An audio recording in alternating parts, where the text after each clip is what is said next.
لم نشاهد ولا شيء لحد الآن. الكرة لنصر حسين داي الراسية، الهدف الأول، الهدف الأول لصالح فريق نصر حسين داي عن طريق المدافع ابراهيمي. على ما أعتقد الذي حول هذه الكرة إلى الشباك، حول هذه الكرة في الشباك، شباك صالحي الذي سقط في حدود هذه الدقيقة 53. كرة ثابتة ولكنها حركت المدرجات، مدرجات النصرية، مثلما حركت مشاعر ووجدان أنصار الشباب الصامتين على المدرجات بعد أن حركت شباك حارسهم. مايا الإعادة، الكرة من حراك وكأنه رماها هكذا.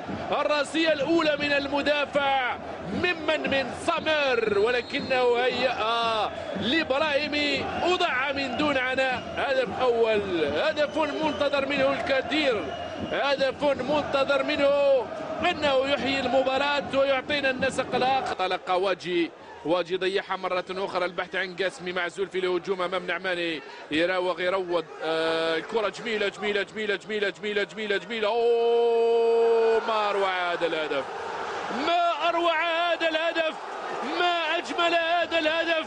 يا للروعة، إنه البديل، إنه البديل خاسف تزيري بلال يطلق العنان لفرحته. تزيري بلال، يا للروعة، يا للروعة. تزيري بلال وأحمد قاسمي وخاسف، فرحة هستيرية لتزيري بلال، لأن قاسمي رائع ورائع بعد أن مرر في كرة الهدف الأول، مرر في كرة الهدف الثاني. وقلنا بأن النصرية الأفضل والأقرب والأنشط المجتهد أكثر.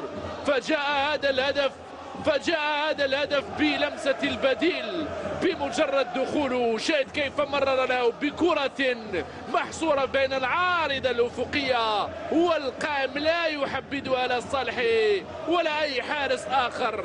وضعت النصرية من جديد وأكدت أفضليتها وأحقيتها بالنقاط الثلاث لحد الآن. مصطفى، كانت كي قاسمي بعد تربية للكرة، يعني مباشرة مرر الكرة في ظهر اللاعب نعماني، لأنه لو انتظر بعض من الشيء كان اللاعب خاصف يدخل في